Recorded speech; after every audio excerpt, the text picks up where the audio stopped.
Hi, I'm Chelsea. I'm Larry. So we did a usability test for an alarm clock that has AM radio, FM radio, sleep timer, and digital clock.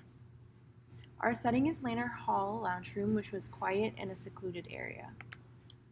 For user group and task, we chose either undergraduate students as our users because they are typical alarm clock users and it is easy for us to reach them since we are students too. The free tasks we give them are setting the time, setting the alarm, and turning the radio. We chose three metrics: time, number of error, and difficulty rating because time can reflect the efficiency of completing a task. Number of errors shows how intuitive the design is, and difficulty rating just tells us how hard it is to use the product from the user's point of view. And these are the results. So the first task was changing the clock time. As you can see, they took a really long time to figure out how to do it by how long it took them, and we did have to give a couple of them hints on how to do it. And as you can see, it is reflected also on how they rated their difficulty and then a number of errors. As you can see, for participant 1, they had a lot of errors because they started getting frustrated at the end and just started pressing every button. The second task is setting an alarm.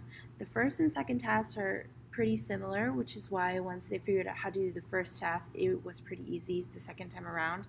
And this is reflected by how they rated the difficulty and the significant decrease in number of errors.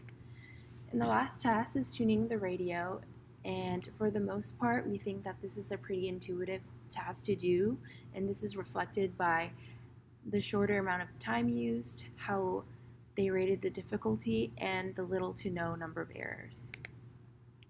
Our first design recommendation is to give user feedback when they press the first button so that they are prompted to press the second button to change the time. Secondly, we suggest to remove the sleep buttons because users often accidentally press it, then it turns on the radio, and the users don't know how to turn it off.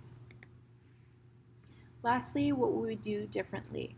First, we would probably test a larger pool of participants to make sure that we have a better representative sample. Another would be adding another metric, perhaps an eye movement tracker. And lastly, we would stick with not giving any hints to any of the participants at all.